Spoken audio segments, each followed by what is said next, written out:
الحمد لله رب العالمين والعاقبة للمتقين ولا عدوان إلا على الظالمين الصلاة والسلام على أشرف الأنبياء وإمام المرسلين نبينا محمد وعلى آله وصحابته أجمعين والتابعين لهم بإحسان إلى يوم الدين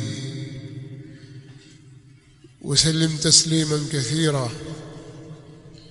اللهم رب جبرائيل وميكائيل وإسرافيل فاطر السماوات والأرض عالم الغيب والشهادة أنت تحكم بين عبادك فيما كانوا فيه يختلفون اهدنا لما اختلف فيه من الحق بإذنك إنك تهدي من تشاء إلى صراط مستقيم.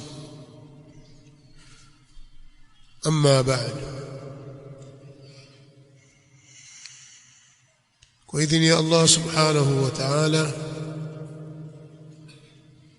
وتوفيقه tutazianza majalisi zetu katika mwezi huu wa Muharram kama tulivyoeleza jana.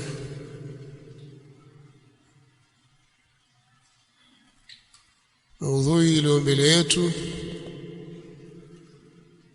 ni kuelezea historia ya nani aliyemuua الحسين بن علي سبط النبي صلى الله عليه وسلم ورضي الله تعالى عنه وعن أبيه.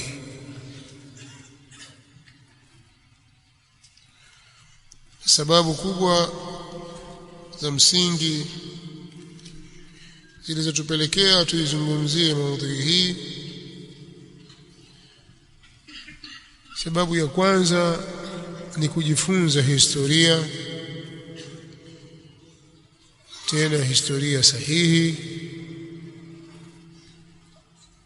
kupitia tukio hili kubwa. Kuna mambo mengi kujifunza katika historia, hasa historia hizo zinapokuwa zinawagusa watu wakubwa kama alivyo Hussein bin Ali radhiyallahu ta'ala anhuma. Kwa kuna jambo la kihistoria hapo. Lakini sababu nyingine kupitia historia hiyo na maelezo tutakayoyatoa ni kupata ibar na durus. Kuna masomo ndani yake na kuna mazingatio,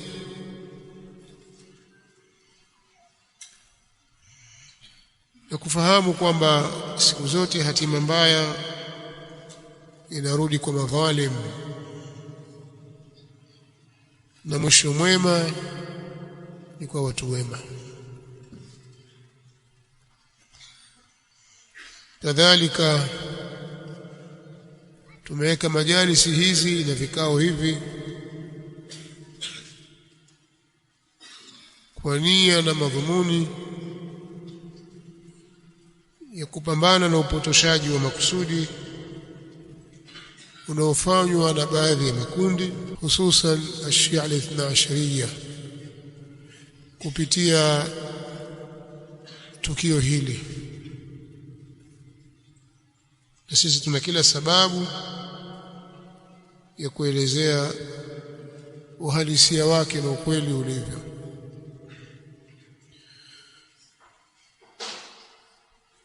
Kwa faida ya leo na kesho na baadaye,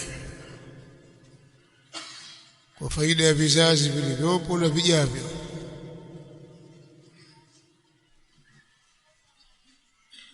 Kwa hiyo kwa haya tuliyotaja na mengineyo, tumeona kuna umuhimu wa kulizungumzia jambo hili. Jana tuliashiria kwamba katika mambo muhimu ya kuyagusia ni kumzungumzia ni nani? Al-Husayn ibn Ali ibn Abi Talib. Lakini vizuri tukarudi nyuma kwanza tukawajua ni nani Shia, ni kina nani na ushia ni nini. Pamoja ni kwamba tushazungumza sana, lakini tutarudia insha Allah ma dumna hayya, muda wa kuwa tuko hai na muda wa tukuhitajia hilo, ili watu wajue. Siku zote utaka kumzungumzia mtu, na huo ndio uadilifu. Utaka kumzungumzia mtu fulani, ni vema ukamzungumzia vile alivyo, watu wanavyomjua kwa hoja na dalili, au vile anavyojizungumzia yeye, anavyojinasibu. Na hili ndio kubwa zaidi la kwanza. Wewe nani? Kisha mtu akajielezea, mimi ni fulani bin fulani, mwana wa fulani, kwetu mahali fulani, nimezaliwa na fulani, mji fulani, nimekulia hapa na pale, nimesoma. Mtu amejieleza yeye mwenyewe. Alafu tutachukua maelezo yake, tuyapima, tutamjua huyu ni nani. Au maelezo ya watu wanaomjua kama wazazi wake, ndugu zake, jamaa zake na watu wake wa karibu, ambao hawana husuma na yeye, wakaeleza vile alivyo kwa insafu na uadilifu. Sasa msitaki kwenda mbali zaidi, sisi tutawazungumzia Shia ni nani kama wanavyoeleza wenyewe. Nadhani huo ndio uadilifu, na wanapoeleza wenyewe si vile tupita mtaani tuwauliza watu wa kawaida, mfuasi tu asiyejua chochote, hivi Shia ni nani, alafu aseme. Sisi tutarudi kwenye vitabu vyao wanavyovikubali, vya maulama wao wanaowakubali. Na vitabu vikiwa ni vyenu, mmevikubali, mmevichapisha, mmevitarjum, mmevigawa, kwamba mmevikubali, mtaka watu wawajue nyinyi ni kina nani. Kwa hiyo sisi tukiwaeleza kama mlivyojieleza wenyewe, nadhani ni vizuri zaidi. Itakuwa tujafanya upotoshaji, itakuwa ni haki, ndio uadilifu. Sasa katika kupekua kwenye vitabu kutaka kujua Shia ni nani, ni Shia, tunazungumzia hapa Shia al-Ithna Ashariya, kwa sababu pia uko mbeleni tutakuja kueleza makundi yao. Hawako katika kundi moja, lakini sisi tunazungumzia hawa Shia al-Ithna Ashariya. Hawa ni kina nani? Kuna kitabu hiki cha Kiswahili nimekuja nacho hapa. Mara nyingi pia huwa nikitaka kuwazungumzia Mashia na kichukua kitabu hiki. Si kitabu kigeni, kinaitwa Mikesha ya Peshawar. Mikesha ya Peshawar,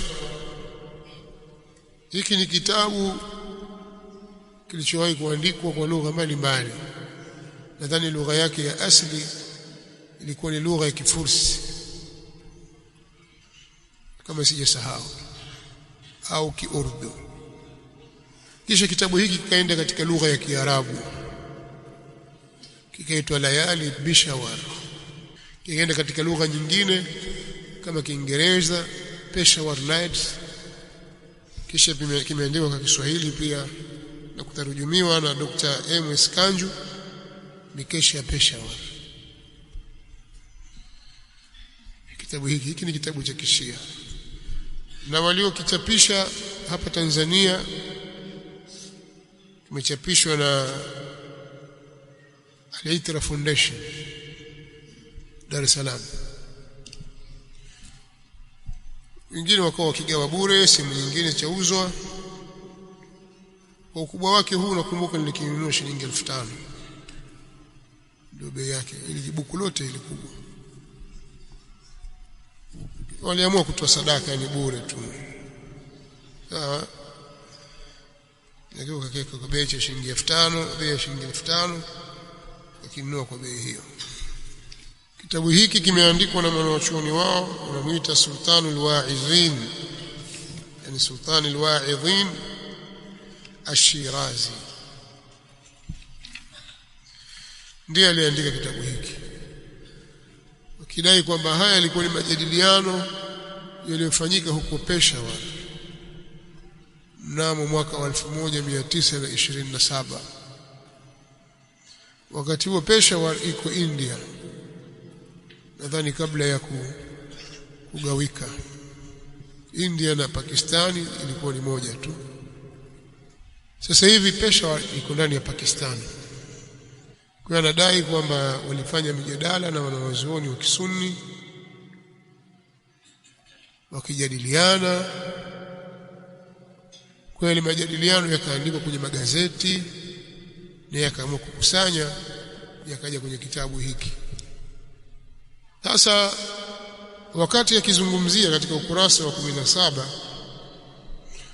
anazungumzia Shia, asili ya neno hili. Akasema jina la Shia lina maana ya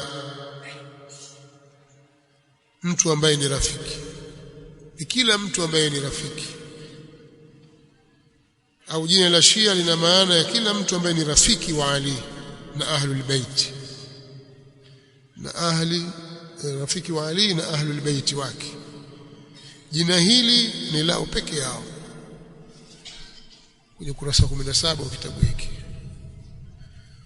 Kama na jina la Shia lina maana ya kila mtu ambaye ni rafiki wa Ali.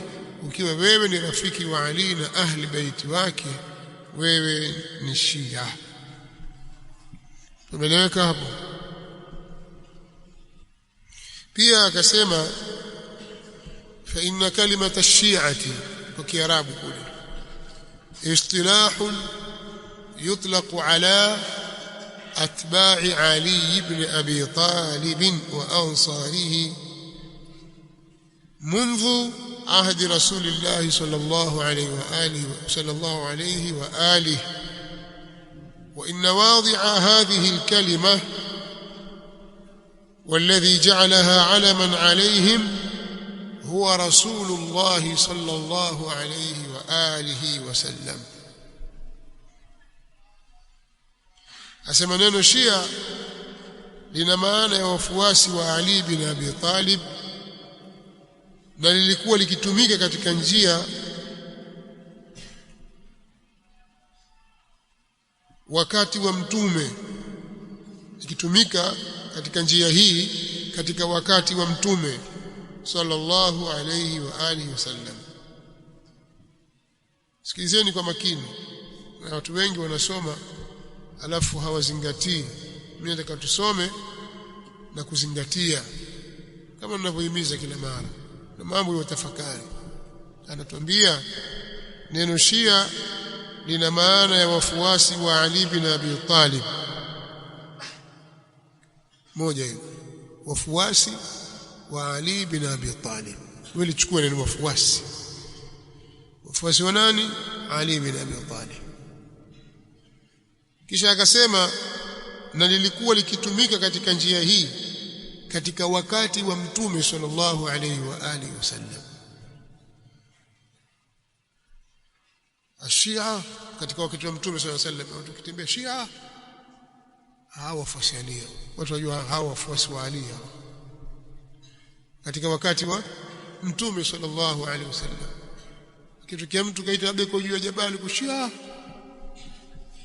basi moja kwa moja atakuwa anaonekana huyo anaoita wafuasi wa Ali. Hamuiti mtu mwingine. Mnazingatia haya ninayosema? Andika nukta hii. Kwa kweli alikuwa ni mtukufu mtume sallallahu alaihi wasallam mwenyewe ambaye alilitambulisha neno Shia kwa maana ya mfuasi wa Ali bin Abi Talib. Nukta nyingine anasema kwa kweli alikuwa ni mtukufu mtume sallallahu alaihi wasallam mwenyewe ambaye alilitambulisha neno Shia kwa maana ya mfuasi wa Ali bin Abi Talib. Kwa Mtume sallallahu alaihi wasallam aliwatambulisha maswahaba zake na watu waliokuwa katika wakati wake kwamba jamaa, watu wote watakaokuwa ni wafuasi wa Ali hawa watakuwa jina lao ni Shia. Maneno kama haya. Kija aya hum Ali wa shi'atu, hao ni Ali na Shia wake. Umeelewa? Wao wanajitambulisha hivyo, ndivyo wanavyojielezea kwa watu kwamba uneno Shia ni wafuasi wa Ali.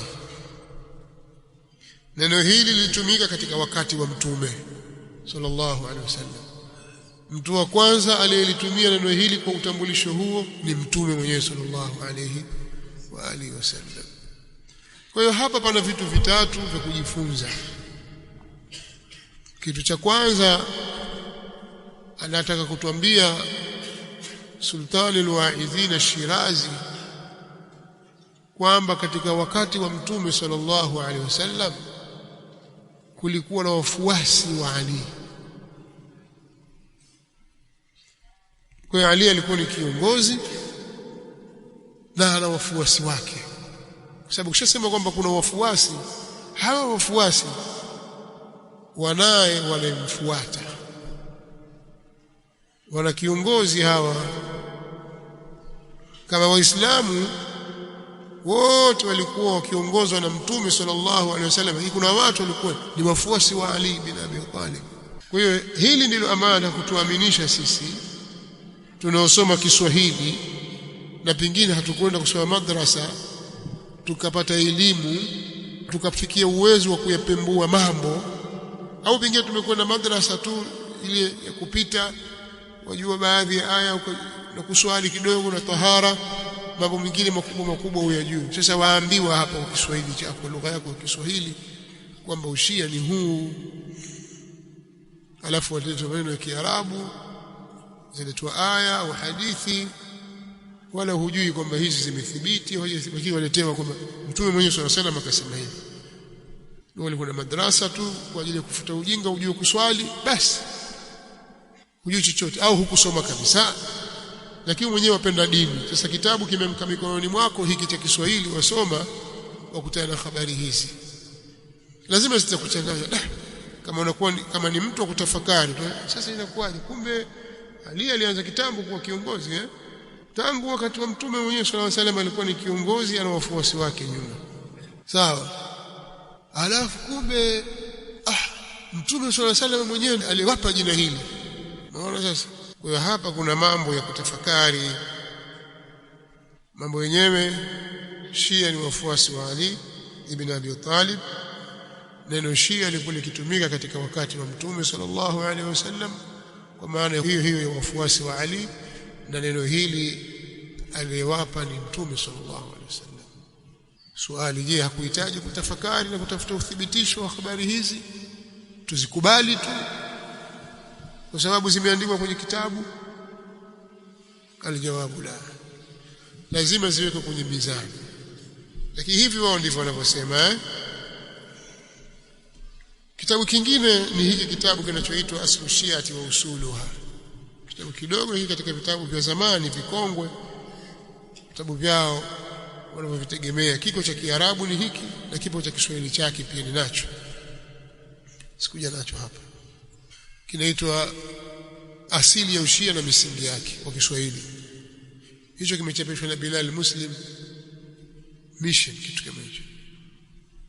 Bilal Muslim umechapisha. Cha Kiswahili chaitwa Asili ya Ushia na Misingi Yake.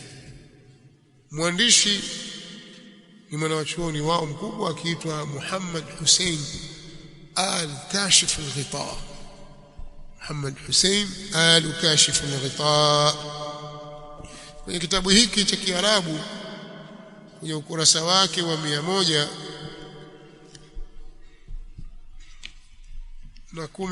takriban, kama sijakosea, naam, ukurasa wa 118 chini ya mlango Budhuru at-Tashayyu'. katika mansha'u at-tashayyu' al-maqsad al-awwal akaeleza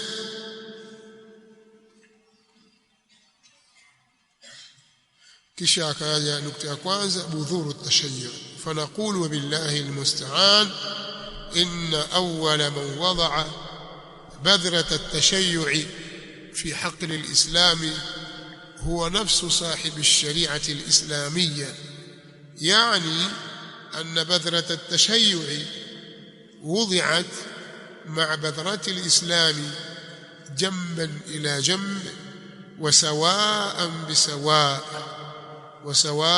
بسواء ولم يزل غارسها يتعاهدها بالسقي والعناية حتى نمت وأزهرت في حياته ثم أثمرت بعد وفاته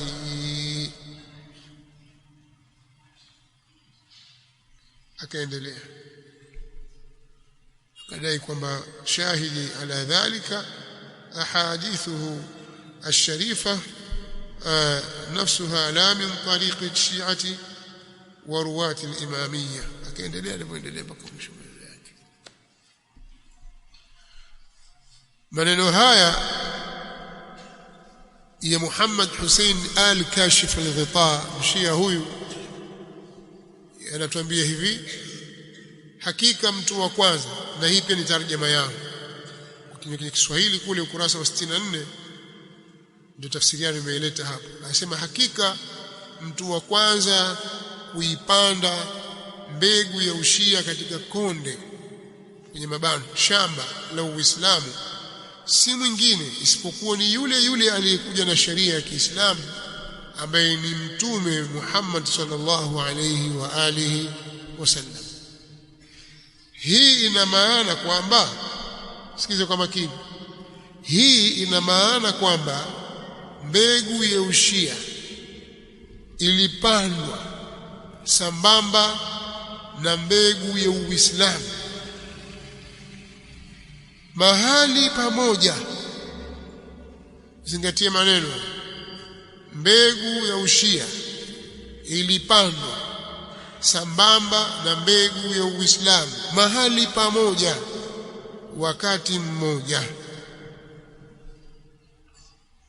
Chukuliwa mbegu ya Uislamu ikapandwa na mbegu ya ushia ikapandwa hapo jirani yake. Uislamu umepandwa hapa, ushia umepandwa hapa. Sawa? Mahali pamoja wakati mmoja. Na aliendelea kuipalilia, kuihifadhi na kuitilia maji hadi mti wake ukakua na matawi yake yakatoa maua katika zama zake au zama za uhai wake mwenyewe. Kisha mti huo wa ushia ukatoa matunda baada ya kufariki kwake. Maelezo yao mwisho kunukuu kurejea kwenye ukurasa wa 64 wa kitabu Aslu Shi'ati wa Usuluha, asili ya ushia na misingi yake. Katika ukurasa wa 64 anatueleza habari hiyo, habari nzuri kabisa ya kufurahisha ambayo inatupa ushia ni nini. Khulasa ya maneno ni kwamba anataka kutuambia Muhammad Hussein al-Kashif al-Ghita kadhalika Sultan al-Wa'izin al-Shirazi, anataka kutuambia kwamba kwanza Shia maana yake ni wafuasi wa Ali bin Abi Talib, wechukua hivyo. Lakini pia anataka kutuambia kwamba mtu wa mwanzo aliyeuanzisha huu Shia ni Mtume sallallahu alaihi wa alihi wasallam, na yeye ndiye aliwapa jina hilo. Lakini pia anatuambia kwamba mbegu ya ushia na mbegu ya Uislamu ni mbegu mbili tofauti, isipokuwa zilipandwa pamoja wakati mmoja,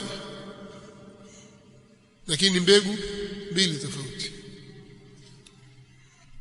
Maneno haya ya hatari inatuonyesha ya kwamba ushia ni mbegu na Uislamu ni mbegu nyingine, na mbegu hizi zilipandwa mahali pamoja wakati mmoja. Suala zilipandwa pamoja na wakati mmoja, maneno haya hayamaanishi si kwa karibu wala kwa mbali kwamba huo ni mti mmoja, kwa sababu hata sasa inawezekana ikawa miti miwili ikapandwa mahali pamoja, bali mmoja ukapandwa juu ya mwingine ukapandikizwa. Inawezekana. Bali hata mti wa muembe mfano au mchungwa, inaweza kuwa ni mti wake mbali, alafu juu yake ukapandikizwa katika mchungwa ule, ukapandikizwa mlimao. Itaendelea kuwa ni miti miwili tofauti, kwa sababu huu utazaa matunda yake na ule utazaa matunda yake. Kwa hiyo zitakapokuwa mbegu mbili tofauti, ina maana ni miti miwili tofauti. Itakaozalikana hapo ni miti miwili tofauti. Sijajua alizungumza maneno haya akiwa na akili timamu, ajua anachokisema, au alikuwa anamaanisha alikuwa na akili yake timamu na elimu ya kutosheleza. Hakuwa na akili hiyo, jazba na taasub za kimadhehebu zilimziba macho, hakuona kwamba anaharibu, au ni mtu alikuwa anazungumza anachokijua kwamba ndiyo hivyo, kwamba huu Uislamu huu mlionao sio ushia, huu Uislamu huu ni kitu kingine bali na ushia, na ushia ni kitu kingine, kwa sababu hizi ni mbegu mbili tofauti. Sasa hivi twende mahali kama ni shambani, njoo na kokwa yako na mimi na kokwa yangu ya maembe, njoo na mwembe wako na mimi na mwembe wangu, tuchimbe shimo moja, alafu bismillah sote tuweka pamoja, tuafukia. Swali, zitazaa mti mmoja? Hili swali kabisa, zitazaa mti mmoja?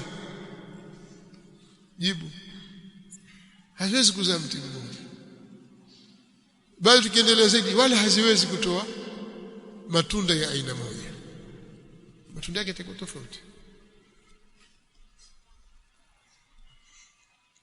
Kwa tumefahamu kumbe sisi tunaposimama tunapozungumza Uislamu wanaozungumza wao na tunazungumza sisi ni tofauti.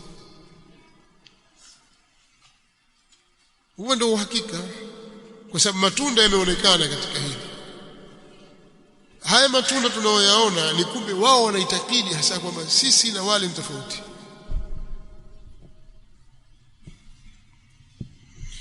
Kwa hiyo hili jambo ni jambo la kuzingatia na sio jambo la kulipuuza. Wao wanadai hivyo, na wana nguzo zao na misingi yao. Kwa majina misingi yao inafanana na Uislamu kwa majina, lakini ukiingia ndani utakuta ni vitu viwili tofauti.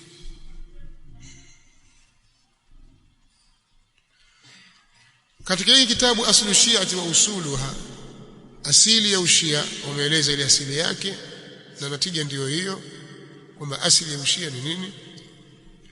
Misingi yake akataja misingi takriban 5 pale, ambao wao ndio wanasimamia katika madhhabi yao.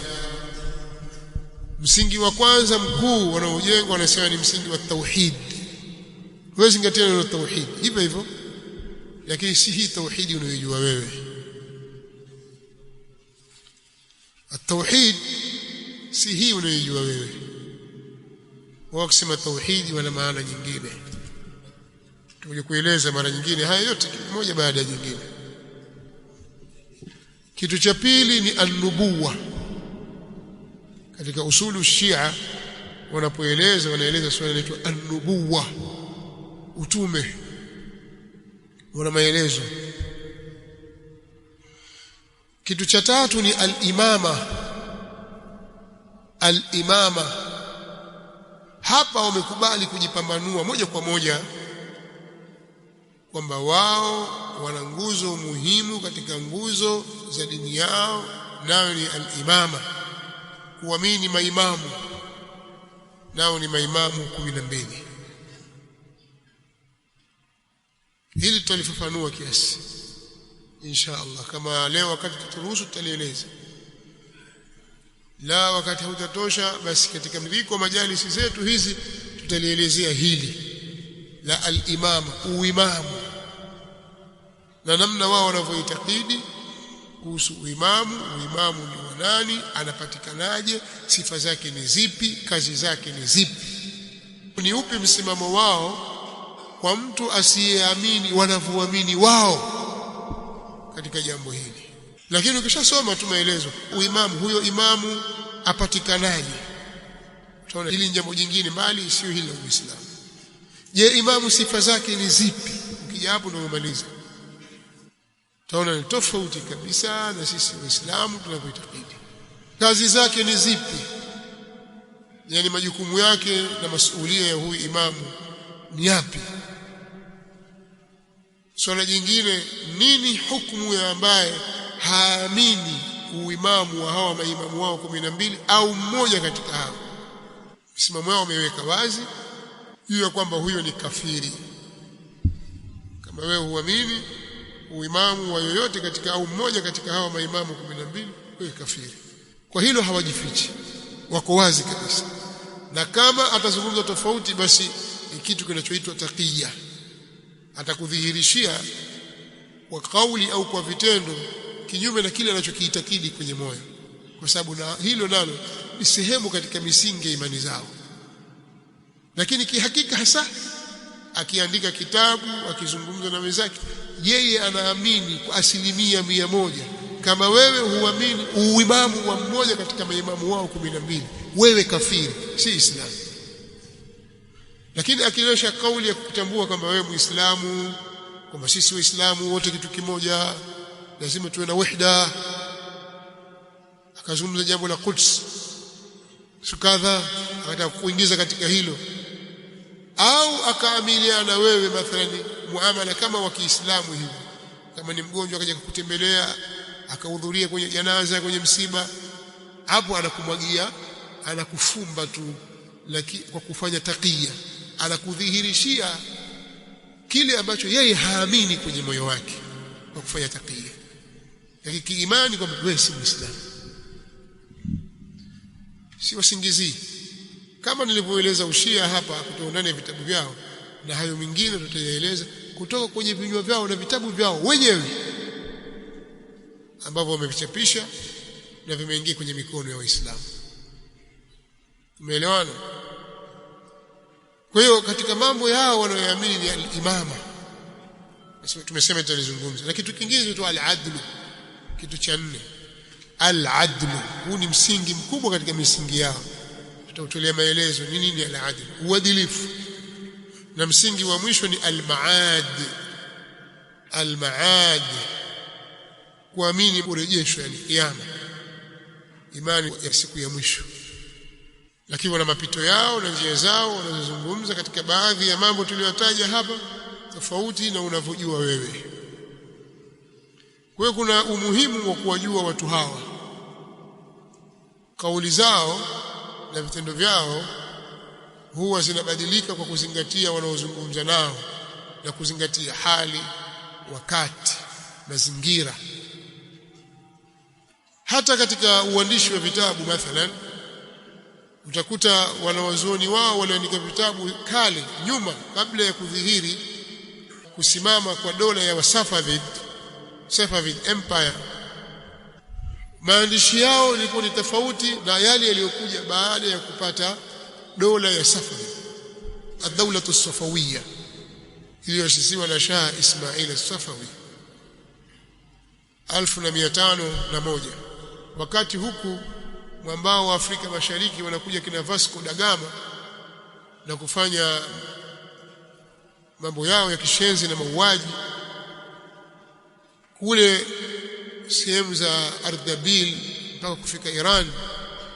Aliingia Shah Ismail Safavi akiwaua ahli sunna wal jamaa na kusimika dola ya Wasafawiyya ambao ni Shia na Sharia, wakawatoa Waislamu wa ahli sunna ambao ni Mashafii wakakaa wao.